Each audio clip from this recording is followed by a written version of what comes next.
Tunay nga po na napakabuti ng Diyos na sa atin ay nagmamahal at napakasarap pong awitin ang Kanya pong kabutihan at ang Kanya pong pag-ibig sa atin. At salamat sapagkat ang Kanyang pag-ibig po ay nahayag sa atin. Ang ating pong Panginoong Hesus ay namatay doon sa krus ng Kalbaryo. At salamat sapagkat siya'y nalibing at sa Kanyang pagkalibing, pagkalipas ng 3 araw, siya po'y muling nabuhay. At ito po ay nagpapakita ng katagumpayan, nagpapakita ng tunay na pag-asa na meron po tayo. Siya, ikaw na nanampalataya at nagtiwala ng buhay sa ating pong Panginoong Hesus ay tunay na may pag-asa sa buhay na ito. At kailanman hindi po tayo bibigo ng Panginoong Diyos. Sa kabila po ng ating pong naranasan na walang kasiguruhan na pangyayari dahil po sa COVID-19, subalit sa Panginoong Diyos ay meron po tayong kasiguruhan. Kaya ngayon pong gabing ito ay tunay ang kabutihan ng Diyos ay ating pong namamalas at nararanasan. At mula po dyan sa inyong mga tahanan, ako po ay bumabati ng isa pong magandang gabi. At ang aking pong araw-araw na panalangin ang lahat po sa inyo ay pawang nasa mabuting kalagayan. At naniniwala po ako yung aking pong pananampalataya ay naroon po umiiral na talagang naroon po yung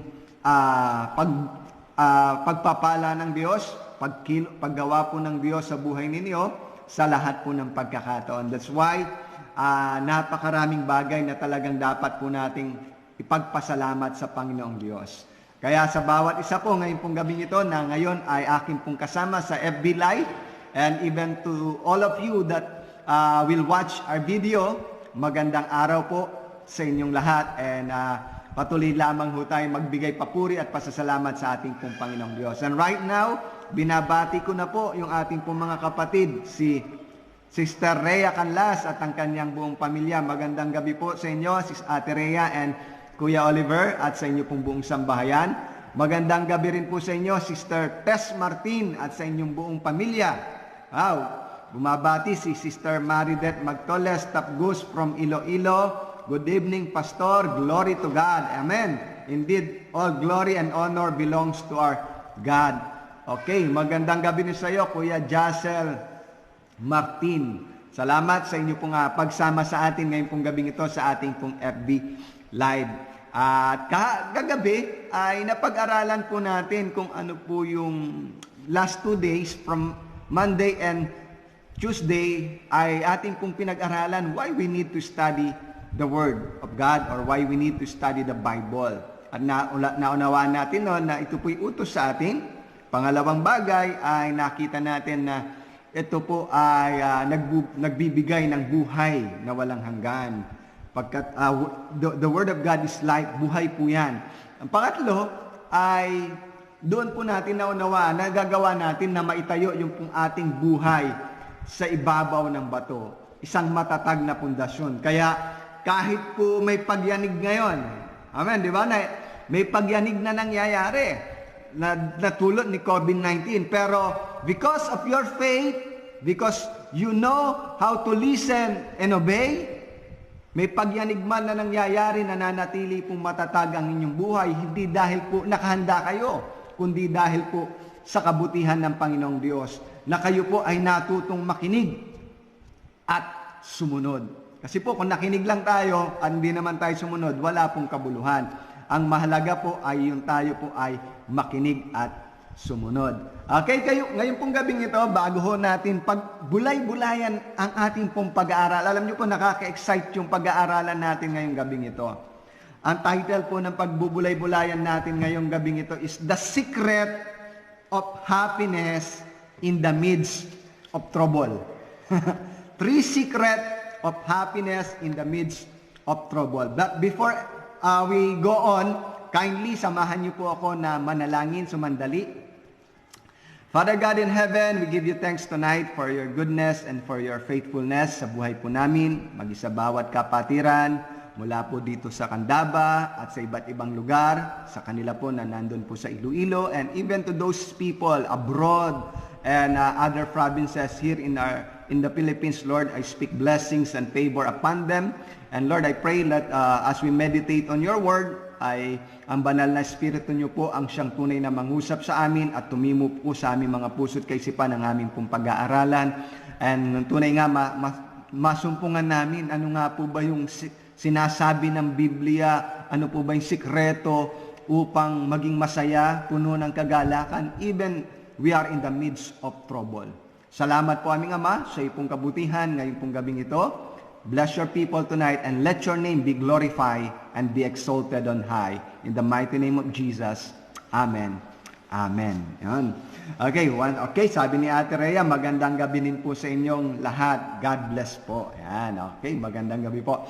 And once again, before anything else, kindly, if you have prayer requests, don't hesitate or don't be shy na i-type po nyo dyan yung inyong prayer request. If it is not confidential naman, nang sa gayon, kung na-type nyo po dyan yung prayer request nyo, marami pong makakabasa, makakakita ng mga kapatiran, and maisasama po nila ito sa kanila pong araw-araw na pananalangin. And at siyempre, hindi lang po prayer request. Kung meron po kayong ipinagpapasalamat sa Diyos, mahalaga po na ito po ay inyong ipahayag yung inyong naranasan na kabutihan ng Panginoong Diyos. I-type nyo po dyan, ilagay nyo po sa comment section natin. Nang sa gayon, ma-inspired po yung iba nating mga kapatiran at iba po makakapanood ng ating video na kung saan makikita nila po yung comment nyo doon kung paano po nyo naranasan ang kabutihan ng Diyos. Amen?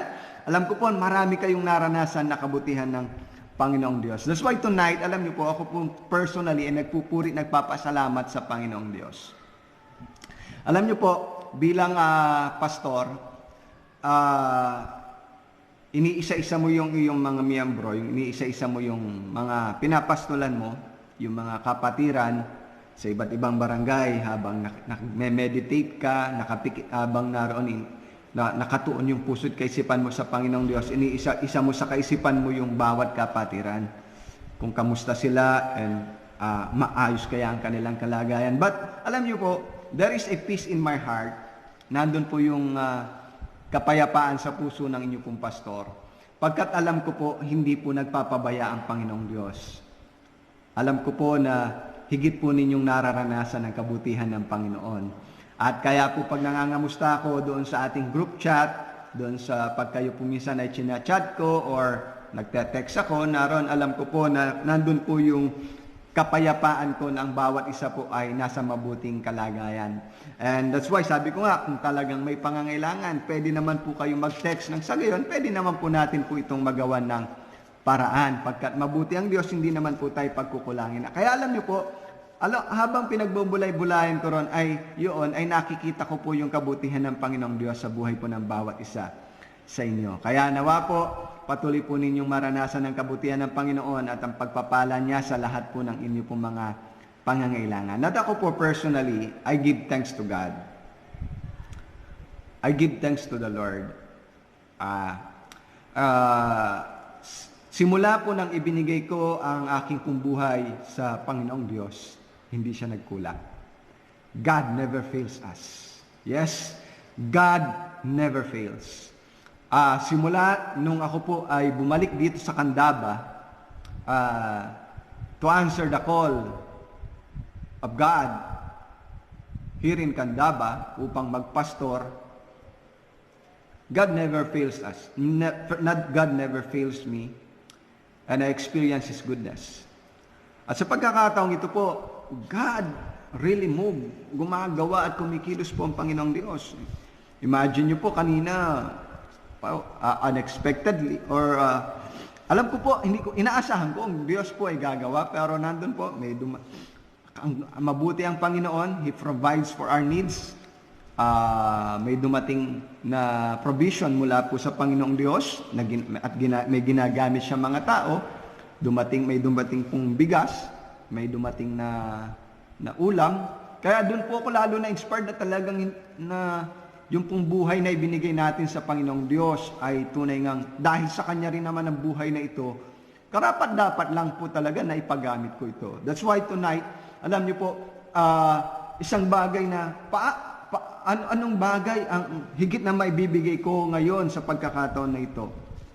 It is to continually preach the Word of God and bring inspiration to the people sa pamamagitan ng buhay at makapangyarihang salita ng Diyos.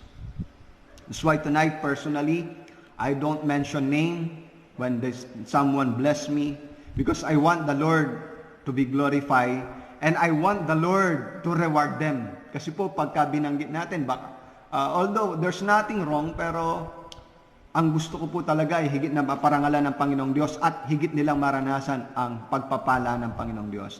Personally, sa inyo pong buong pamilya na kung saan ay, hindi lang po siya, kundi nung nagsimula yung quarantine, ang dami mga kapatiran na kung saan ay pinagpapala ang inyo pong pastor. Kaya kanina, personally, nagpapasalamat din po ako sa Panginoong Diyos sa inyong pamilya na ginamit po ng Panginoon. Nakakailang wave na po kayo. Nakakailang wave na po kayo. At salamat din po dun sa iba sa maliit na kaparaanan at sa kanilang kakayahan ay tunay ngang ginagamit po ng Panginoong Diyos. Hindi po dahil ito sa laki o dami, kundi ito po yung puso ninyo na kayo po'y maging pagpapala. That's why tonight, ang pag-aaralan natin, the secret of happiness in the midst of trouble. Ano nga po ba ang kagalakan o kasayahan na matatagpuan natin kahit po tayo ay nasa gitna ng crisis or trouble? Kaya yun po. Pero once again, I want to give thanks to all of you na mga kapatiran sa LJWM Pasig who are instrument in my life. That's why it is my pleasure, it is my deep desire din po talaga na patuloy pong maihatid sa inyo ang salita ng Diyos at patuloy din pong maging pagpapala sa inyo pong mga buhay sa pamamagitan po ng pagpapahayag ng buhay at makapangyarihan salita ng Panginoong Diyos. And tonight, let's meditate on the Word of God. Ano po ba yung tatlong sikreto? Paano po tayo magiging masaya in the midst of trouble? In Philippians chapter 4, verse 4, ang sabi po ng talatang ito, Rejoice in the Lord always. Again, I will say, rejoice. Ulitin ko po. Philippians chapter 4, verse 4, Rejoice in the Lord always. Again, I will say, rejoice. Inuutusan ni Pablo ang mga taga-Pilipos, ang simbahan sa Pilipos na maggalak lagi sa Panginoon. At inuulit ko, magalak kayong lagi. That's why tonight, I'm telling you this word, magalak po kayong lagi sa Panginoon. Rejoice in the Lord. Ano po ang susi dito? Practically, mamaya titingnan natin kung ano po yung mga susi ng kagalakan or kasi paano ba tayo magiging masaya. But one key that we can see right now in this verse is yung sinabi ni Pablo, Rejoice in the Lord always. Ang tunay na kagalakan, kapayapaan at kasiyahan ay matatagpuan lamang po natin sa ating pong Panginoong Hesus. That's why ikaw na nakipag-isa kay Kristo ay makakapamuhay ng may kagalakan in the midst of trouble. That's why it is what Paul experienced. Si Pablo po nasa kulungan. And right now, tayo po, para tayong nasa kulungan, di ba? Enhanced community quarantine. Yung nga lang, magkakaiba po yung sitwasyon. Pero si Pablo nasa kulungan, nakakulong siya dahil kaya lang yung pagkakulong niya dahil nga po sa kanyang pangangaral na mabuting balita, inaakusahan siya. Pero naroon, even though he is in the prison, sinasabi niya, magalak kayong lagi. Kaya mga kapatid, ngayong gabing ito, nasa gitna tayo ng trouble, nasa gitna tayo ng crisis, nasa gitna tayo ng uncertainty, nasa gitna tayo ng matinding pagbabago sa takbo ng ating pumbuhay. And the Word of God, Paul is saying to us, Paul is reminding us to rejoice in the Lord. Magalak tayo sa Panginoon. At paano tayo magagalak? In the Lord. Siya ang susi ng tunay na kagalakan. Hindi tayo makakatagpo ng kagalakan sa anumang bagay. That's why makita natin, there is no satisfaction in the world, in worldly things. Right now, kahit gaano kaganda ang sasakyan mo, Yes, maganda po yun. May sasakyan nga, pero right now, kahit gaano kaganda ang sasakyan mo, hindi mo na magamit. Di ba ba? Napakababa ng gasolina, kahit i-full tank mo yung sasakyan mo, hindi mo rin magagamit. Kahit nga po ang ganda ng plano mo, ngayong bakasyon na ito, pupunta ka sa ganitong beach, pupunta ka sa ganitong lugar, meron kang plano pumunta ng Batanes, meron kang plano magpunta sa ganitong lugar, pero after all this happening, all our plans stop. Nawala. Di ba? That's why real joy or real happiness we can only find it in Christ Jesus. Pagkat siya lamang po ang hindi nagbabago. Kaya nga, sabi po sa atin ng Panginoong Hesus mismo, in me, you have peace. Siyempre, pag may kapayapaan ka, nandun din yung kagalakan. Ngayon, bakit mapupuno ka ng kagalakan? Dahil naranasan mo ang pag-ibig ng Panginoong Hesus. Kaya kapatid, ngayon pong gabing ito, the real joy or happiness in life can only be found in Christ Jesus. Yes.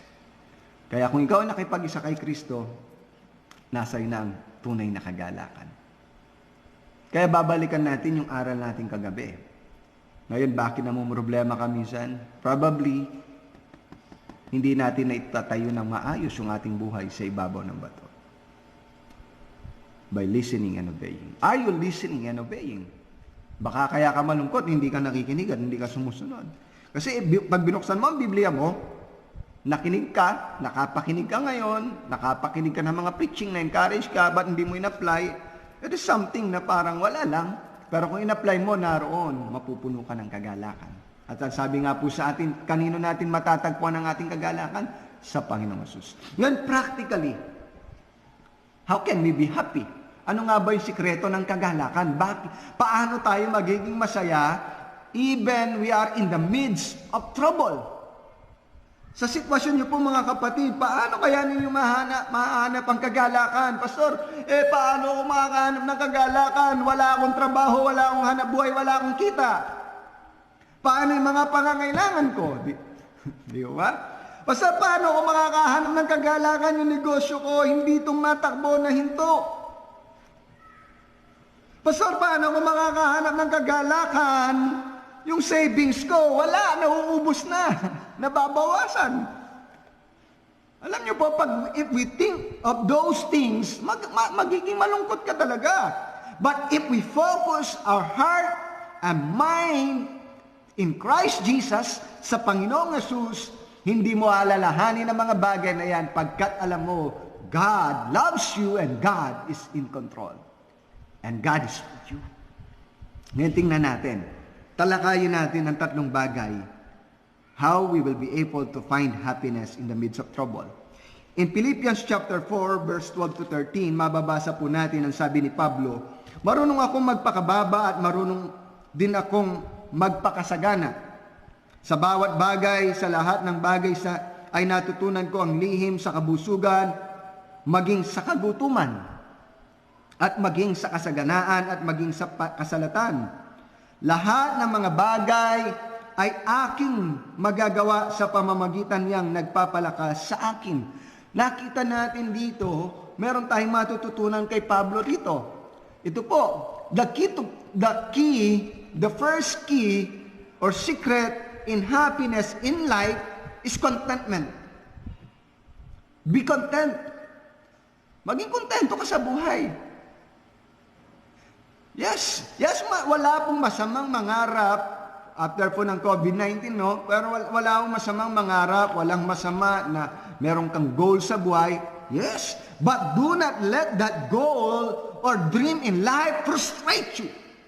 Be content right now. Matuto kang masiyahan muna doon sa kalagayan mo. At habang nasisiyahan ka doon sa kalagayan mo at nagpapatuloy ka na mabuhay para maabot mo yung pangarap mo or yung desire ng puso mo, masaya ka. Kasi ito po, nagkakaproblema minsan kapag hindi mo pa nangyari at naabot yung pangarap mo. Nalulungkot ka, nawawala yung joy mo. Kaya there is something wrong. Ibig sabihin, ang kagalakan at kapayapaan mo, natatagpuan mo sa mga pansamantalang bagay na yan. That's why Paul is telling us, be content. Like what he has experienced. Kontento siya sa buhay niya. Naranasan niya managana, and then nung wala siya, masaya pa rin siya. That's why, mga kapatid, matuto tayong iangkop ang ating pong puso't kaisipan sa anumang sitwasyon ng buhay. Right now, paano ka magiging masaya and be content? Iangkop mo ang puso't kaisipan mo sa sitwasyon mo ngayon. Di po ba? And I pray, and alam ko po, naiangkop na natin, nai-adjust na yung ating kaisipan, yung ating puso, yung ating katawan sa ating sitwasyon ngayon. Ilan araw na lang po ba? 9 days? Or 9 days remaining? If there will be no extension. Pero it doesn't matter kung mag-extension o wala. But what matters most, you can find real joy by being content. Maging kontento tayo. Yes, mangarap ka, but do not let your dreams hinder your happiness, hinder your joy. We can only find joy in Christ by being content in Him. Be satisfied in Jesus. At habang tayo po'y nasasatisfy sa Panginoong Sus, anumang kalagayan sa buhay, sa ngayon, masaya ka. Naiaangkop mo yung puso at kaisipan mo sa sitwasyon ng buhay. Kaya pangalawa, makikita natin kay Pablo, nakapailalim siya sa kalooban ng Diyos. Hindi ka magiging masaya sa buhay at magiging kontento sa buhay kung hindi ka nakapailalim sa kalooban ng Panginoong Diyos. Kaya kapatid, nakapailalim ka ba ngayon sa kalooban ng Panginoong Diyos? Kung wala ka, kung hindi po tayo nakapailalim sa kalooban ng Diyos, there will be no joy, there will be no happiness or peace of mind. That's why mahalaga na yung buhay pala talaga natin ay nakapailalim sa kalooban ng Diyos. Katulad ni Pablo, bakit siya kontento sa kanyang sitwasyon? Nakapailalim po kasi sa kalooban ng Panginoong Diyos ang kanyang buhay. Kahit bakit siya nasa kulungan, because of what he is doing, he preached the word of God. And is under the will of the Lord. Kaya kahit nasa kulungan siya, masaya siya. Kaya ngayon, bakit niya nagawa nga ito? Verse 13. Ang sabi ng verse 13, magagawa niya ang lahat ng bagay ng dahil kanino? Kay Kristo. Kaya mga kapatid, we can be content in this life by being satisfied with Jesus. Are you satisfied with Jesus? Si Jesus ba'y sapat na sa buhay mo? Yes, habang pinupursu mo yung dream mo, yung gusto mo, but let us first find a real satisfaction in Christ Jesus. Kasi kung hindi mo matatagpuan ang tunay na kasapatan sa Panginoong Hesus, your heart will be filled with frustration, your heart will be filled with desperation, dahil nga hindi nangyari. Pero kung nasa iyo si Kristo, and you find it satisfying na talagang naroon siya yung kagalakan mo, natututunan mong maging masiyahan sa anumang sitwasyon ng buhay. Kaya ngayon, naka-ECQ man tayo, masaya ka pa rin. Yes. And you can find happiness. For example, dati gusto mo magpahinga, naghahanap ka ng kapahingahan sa trabaho. Ngayon, meron kang kapahingahan. Marahil sasabihin niyo, Pastor, paano naman po yung pangangailangan ko? Tanungin ko po kayo, nagkulang po ba ang Panginoong Diyos? I believe and I know, hindi po nagkulang ang Panginoong Diyos. Lagi pong may katugunan ng Panginoong Diyos sa lahat ng inyong mga pangailangan. That's why, let's find joy by being content. By being satisfied. Kasi alam niyo po, if we are wanting more, bawa, naghanap ka ng kung ano ngayon, siyempre, hindi ka magiging masaya. Yung mga kinakain mo nun, hindi mo makain, hindi ka makapunta ng mall, hindi ka makapunta ng fast food, hindi ka masasayahan. Pero if you find joy in being satisfied in what you have right now, wow, it's a good thing. Amen? Pangalawang bagay, the secret of being happy is the joy in giving, or happiness in giving. In Hebrews chapter 13, verse 16, do not neglect to do good and to share what you have, for such sacrifices are pleasing to God. Yung po palang pagbibigay natin, susi yan, paano tayo mapuno ng kagalakan. Ang sabi rin ng Kawikaan chapter 11, verse 24, may taong nagbibigay ng masagana at lalong yumayaman, may nagkakait ng dapat ibigay, ngunit naghihirap lamang. Kaya ikaw na mapagbigay, higit kang napupuno ng kagalakan. And you find satisfaction in giving. Pag nakita mong masaya yung binigyan mo, wow, masaya ka. Dahil naging instrumento ka ng pagpapala. At ito po ang magandang bagay, habang ikaw ay nagiging pagpapala sa iba, ikaw rin naman ay pinagpapala. Kaya nga sabi rin ng Proverbs, siya na tumutulong sa mahirap ay nagpapautang sa Diyos. At pag ang Diyos, ang merong hindi po nagkukulang ang Panginoong Diyos, ayaw niya nang merong siyang utang. He give right away. That's why mga kapatid, we can find joy or happiness in being generous. Pastor, pare-parehas nga tayo nangangailangan. God is not saying to us, give that you don't have. Ang inahanap lang ng Diyos kung ano meron ka. Kung ano ang kaya mo. Ang sabi nga ng Panginoong Diyos, yung balong babae, naglaglag ng 2 kusing, merong mayayaman na nagbigay ng madami. Ang sabi ng Lord, yung mayaman nagbigay sa gitna ng kanilang kasaganaan itong balong babae, nagbigay sa gitna ng kanyang kahirapan o ng kanyang sitwasyon sa buhay. That's why our giving is not based on how much we give, but it is based on our hearts. Nakabase po sa puso natin. If we really want to find joy right now, if we really want to be happy, find happiness in giving. Ngayon, Pastor, tulad niyan, marami po minsan hindi na masaya. Bakit? Hindi sila tumanggap ng SAP, Social Amelioration Program from the government. Alam niyo po, that is one way of giving. And then, hayaan mo po. Maging masaya ka na nakapagbigay ang gobyerno sa iba. Hindi man directly na ikaw ang nagbigay, pero hindi man ikaw ang nabigyan, through that way, yung ibibigay dapat sa iyo na ibigay sa iba. And be happy for them that they receive. Maging masaya tayo na meron silang natanggap.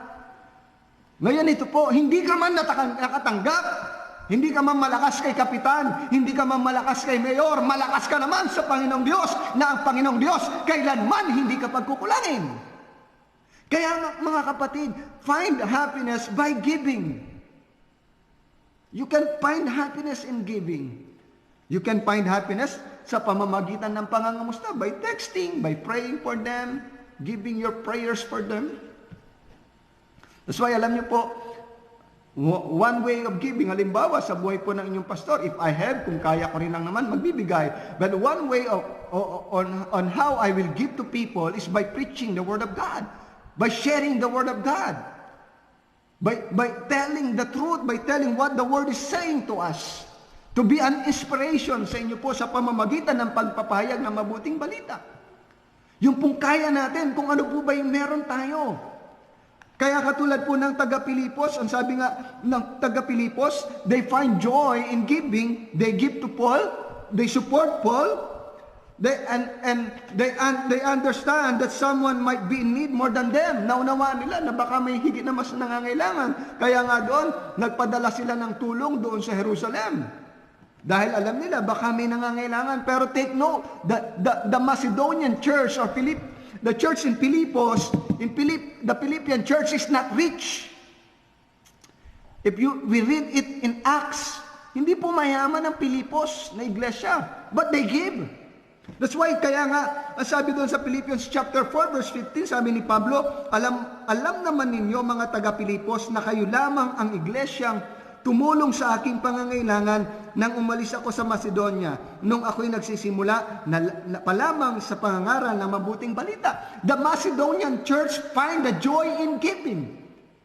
They find joy in giving. At ito po, kaya doon nasabi ni Pablo, but my God, verse 19 ng Pilipos, but my God shall supply all your needs according to His riches in glory. Yes, God absolutely provides everything we need. He's rich. Really need, read it in context. The very first secret po pala muna ay yung pagbibigay. Giving. That's why natutuwa po ako sa inyo ng mga kapatid who give and unknowingly who reach out for someone. Yes, hindi mo tayo nag-raise ng fund para makapagbigay ng relief, but I believe in your own small way, nagbibigay po kayo, nagpapala sa iba. And I believe through your, if you receive something, kung kayo pinagpala rin naman, sa pinagpala financially, I believe you are keeping your tithes and you will give it to the Lord. Because we can only find joy or happiness in giving. And that what's the Philippians church find. They find happiness. At ito po, kaya po kanina sabi ko sa inyo doon sa group chat natin, but my God, it is what I claim, It is what I claim for you. But my God shall supply all your needs according to His riches in glory. That's why, mga kapatid, there's nothing for us to worry. Someone who gives doesn't lack or hindi siya magpagkukulangin ng Panginoong Diyos. Mayaman ang Diyos. Hindi ka man malakas sa kapitan mo pag ikaw naman ay malakas sa iyong Ama doon sa kalangitan, higit pa ang ang tatanggapin mo. Yes, probably you don't receive 5K, 8K, but if God gives, that is more than you can imagine. But let us find joy in giving. Alam niyo po yung pinakasusi talaga ng pagpapala, pagbibigay. Pagbibigay. Giving. Okay, pangatlo. Pangatlong bagay, how we can find joy or happiness is the joy of grateful heart. Puso na puno ng kagalakan, ng pagpapasalamat. Ang sabi ng Philippians chapter 4 verse 6 to 7, huwag kayong mabalisa sa anumang bagay, kundi sa lahat ng mga bagay sa pamamagitan ng panalangin at pagsamo na may pasasalamat ay ipaalam ninyo ang inyong mga kahilingan sa Diyos. May pasasalamat. When we come to the Lord in prayer, naroon na ho pala mahalaga that we give thanks. Kaya sabi rin ng 1 Thessalonians 5:18, sa lahat ng bagay ay magpasalamat kayo sapagkat ito ang kalooban ng Diyos kay Kristo Jesus para sa inyo. Sa lahat ng bagay. That's why even in this situation, give thanks to the Lord. Pastor, may pagpapasalamat ko. Marami kang dapat ipagpasalamat sa Diyos. Buhay ka. May lakas ka. Iniingatan ka ng Diyos. There is enough provision to your needs. Probably hindi man luxurious yung tinatanggap mo, but it is enough. It is enough for you to live. Probably, you be grateful. Maging grateful ka kay Lord. Bakit? Nakapaghandaan mo. Meron kang ipon. Be grateful to the Lord, wala ka mang ipon, pero naroon, may paraan ng Diyos para ikaw ay magkaroon pa ng income. Kapatid, there is always a way, or there is always a reason for us to be grateful to God. Be thankful to Him. Alam niyo po, kaya ang kapayapaan na ito ay, itong pagiging mapagpasalamat, matatagpuan lamang talaga natin kung nasa atin si Kristo Kasi, sabi rin ni Santiago, count it all joy when you experience suffering. Imagine niyo po yun, di ba? Kaya mga kapatid, sa panahon nito, lagi ka pa rin magpasalamat sa Panginoong Diyos. Ang sabi ng Psalms 107 verse 1, magpasalamat kayo sa Panginoon sapagkat siya'y mabuti, sapagkat magpakailanman ang kanyang tapat na pag-ibig ay nananatili. Why?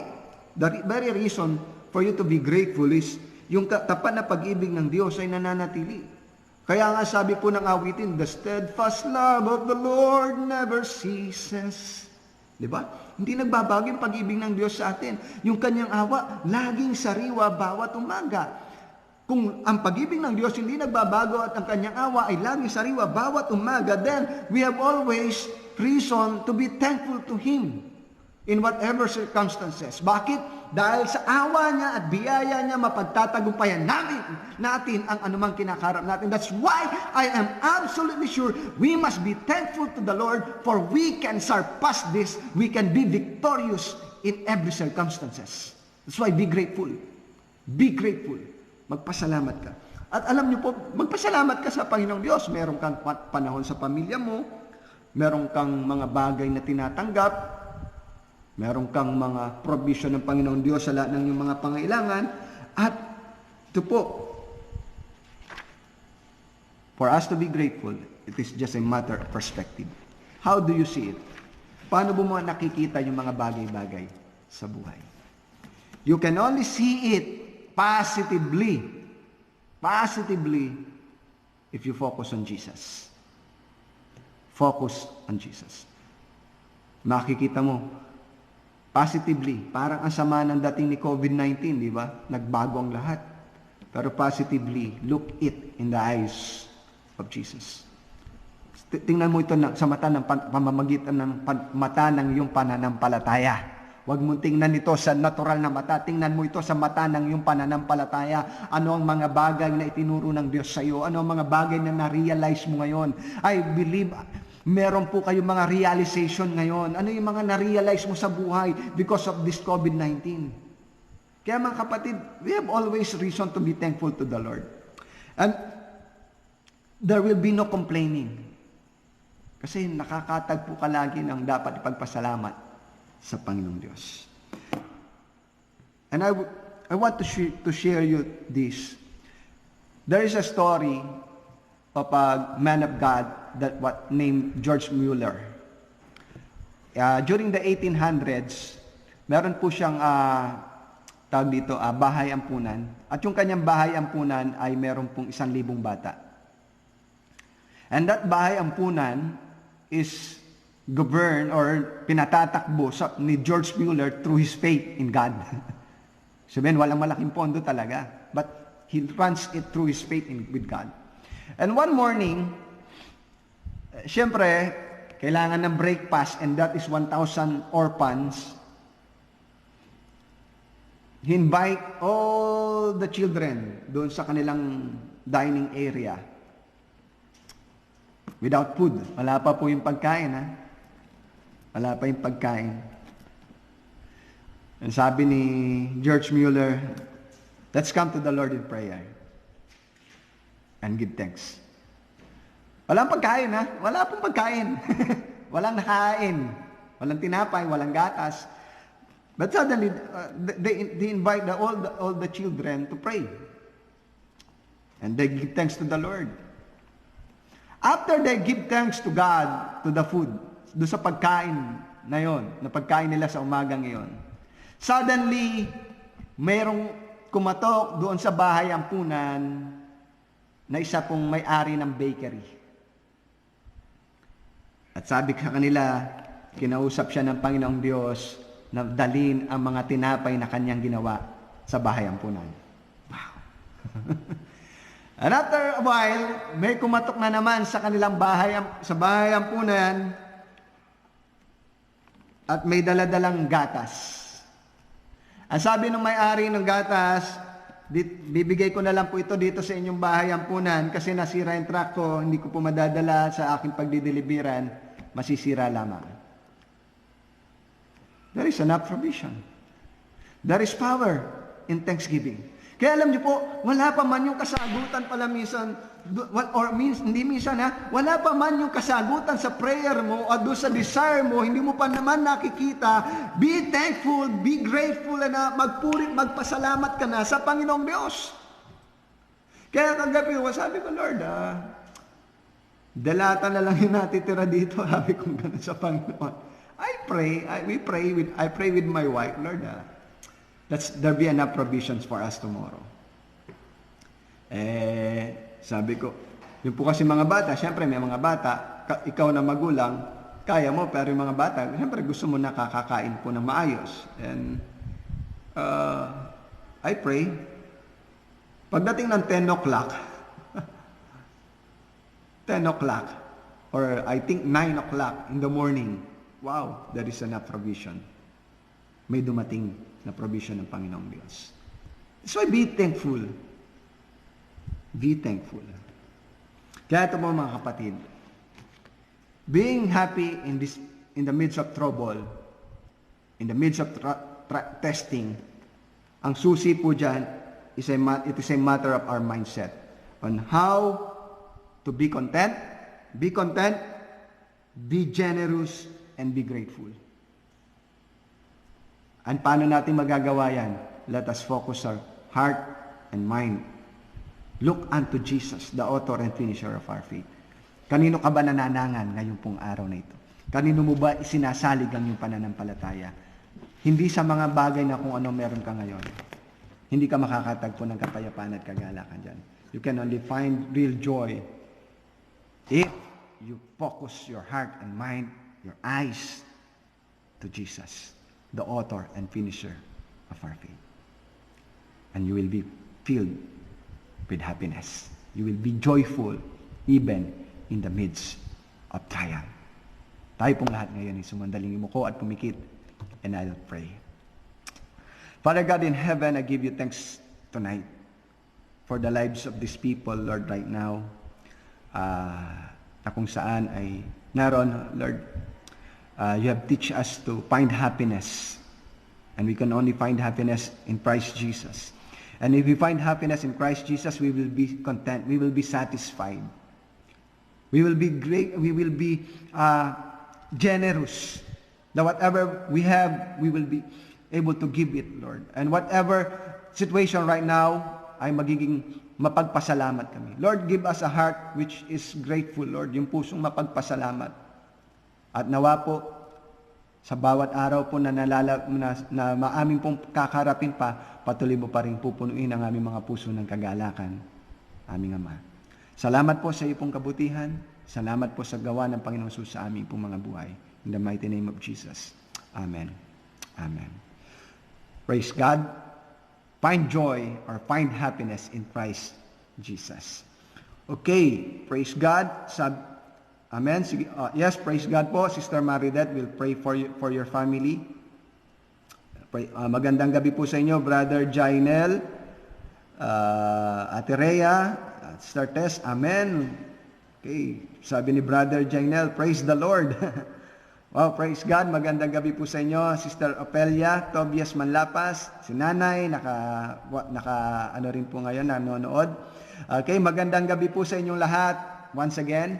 And once again, kung may prayer request pa po kayo, bago po tayo mag-close sa ating pong FB Live, you can type it down sa ating pong comment section, and we will pray for ito.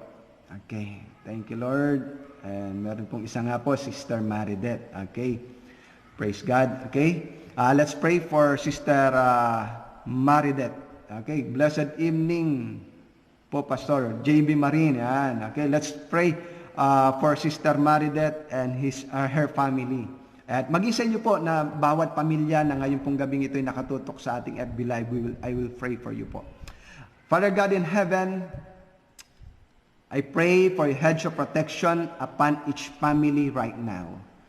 From the family of Sister Maridet Magtoles, together with her husband, Brother Jainel, I speak blessing and favor upon their family. At maging sa buong sambahayan po nila Brother JB, Brother Mr. Rhea, Sister Tess, Sister Ophelia, kila Nanay doon po sa Laguna, at kay Brother Jassel, Lord. Salamat po maging sa buhay po ng bawat kapatid na ngayon pong gabing ito ay nakasama ko sa aming pong FB Live, Lord. I speak favor and blessing upon their lives and upon their family. And even to those people, Lord, who will be able to watch our FB Live or our video, Lord, I speak favor and blessing. I speak protection upon them, Lord God. And Lord, that they will continually experience an overflowing joy that comes from you, Lord. Salamat po sa iyong kabutihan at mabiyayang pag-iingat sa bawat sambahayan at maging sa patuloy mo pong provision, aming Ama, sa lahat po ng kanila pong mga pangailangan. And Father God in heaven, we also come to you tonight for our nation. We speak blessing upon our President, upon our frontliners. We declared victory against COVID-19, Lord. Salamat po sa iyong kabutihan at sa iyong kadakilaan. In the mighty name of Jesus. Amen. Amen. Praise God. Maraming salamat po. Wow. Thank you po, Pastor, for inspiring word. Praise God po. Maraming salamat din po. Ako po yung napagpapala rin po na ako po inyong sinasamahan sa ating pong FB Live. And it is our desire to inspire people through the Word of God. And that's why every time na tayo po ay FB Live, you can share it, you can make a watch party ng sa iyon. Marami pa po tayong mga kapatiran, mga kababayan natin ang maabot natin at makarinig po sila ng salita ng Panginoong Diyos. Maraming salamat po. Kagalakan ko po na kayo po'y makasama ngayon pong gabing ito. Yan, salamat po sa inyo pong mga amen at sa inyo pong pagpupuri sa Panginoong Diyos. And once again, I invite you tomorrow sa ating pong FB Live sa ganap pong alas 7 ng gabi. Right now, medyo nag-overtime tayo, pero okay lang po yun. Napatindi yung ating pong inspirasyon, yung pong paghangad natin na maipahayag po sa inyo ang buhay at makapangyarihang salita ng Diyos. Okay, thank you so much, Pastor Jed, and we will keep praying. God bless everyone. Okay, sabi ni Brother JB. Maraming salamat po. And one favor po pala, kindly subscribe po kayo doon sa ating YouTube channel, JSA Studio and Pastor Jed. Doon po, meron din po tayong mga videos na uploaded para po ma-inspire din kayo. Salamat po. Good night, everyone, and God bless you all. See you again tomorrow.